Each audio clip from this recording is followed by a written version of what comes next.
Lepas dari nabawin herbal tadi ya, Iya, tapi kan iya. secara kimia itu kan katanya ngefek juga. Oke. Em, saya pernah mendengar penjelasan Dr. Oz.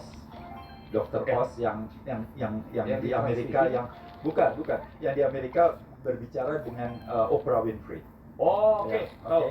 Pada saat itu dia bilang, kalau kamu pakai sabun, maka ada 5.000 bakteri buruk yang mati, tapi ada 50.000 bakteri baik yang mati. Oke. Oh, iya. Jadi kalau kita membunuh setannya, kita juga bunuh malaikatnya. Cilakanya malaikatnya jauh lebih banyak daripada setannya. Oh, ini analoginya ya. Iya. Jadi itu seperti itu. Jadi kenapa nggak pakai garam? Karena garam itu juga matikan bakteri seperti itu. Jadi ya gunakan sesuatu yang kalau nggak bisa dimakan, jangan diletakkan di tubuh karena tubuh kita ini menyerap itu.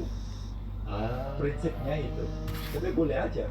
Kita ya kalau kok seandainya bau gitu, kasih jeruk nipis atau kasih lemon atau pakai baking soda, itu kan semua bisa dimakan. So anything, karena tubuh kita itu punya pori-pori. Apapun yang kita letakkan itu akan menyerap dan kan ya Oke. Mas, panjang. yang nggak apa-apa kita diskusi. Ini Iya. nanti akan ujungnya muaranya dampaknya ke pengusaha jadi lebih sehat. Akan ada, nanti ada tapi Iya, bocorannya.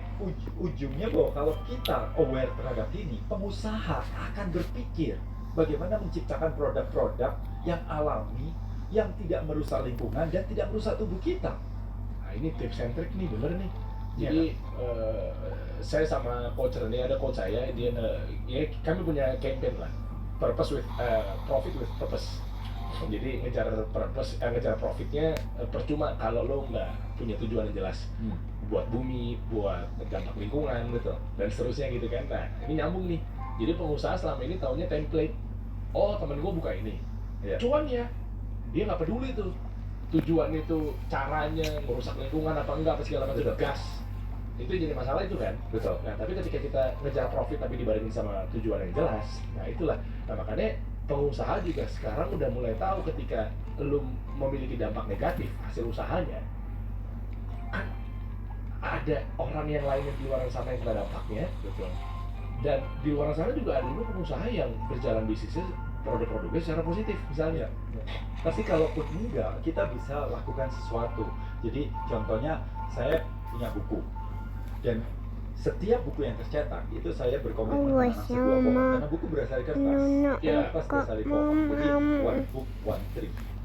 Itu yang saya komitmen. Jadi hasil dari buku itu, profit itu saya berikan untuk menanam pohon seperti itu. Dan seluruh hasil karya saya itu tidak punya copyright tapi copyright. Jadi boleh dikopi, boleh digandakan, boleh diganti nama, dijual lagi kalau ada orang mendapatkan keuntungan secara materi atau non materi dari seluruh hasil karya saya ikut bahagia.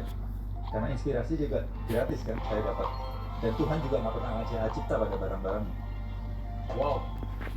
Wow. Oke, gila. Kalau sekarang nggak pakai sabun, boleh tahu nggak detailnya? Apanya? Detailnya aja Ya, maksudnya. saya coba pakai urf atau budaya yang sudah common di Indonesia ya. Sabun berarti pakai air. Deodoran? Deodoran saya pakai jeruk nipis atau baking soda atau ya model-model seperti itu.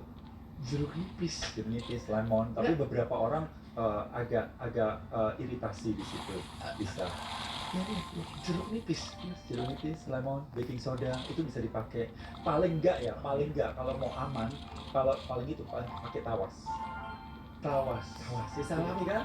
Iya, jeruk nipis tapi kata-kata tapi nggak batuk.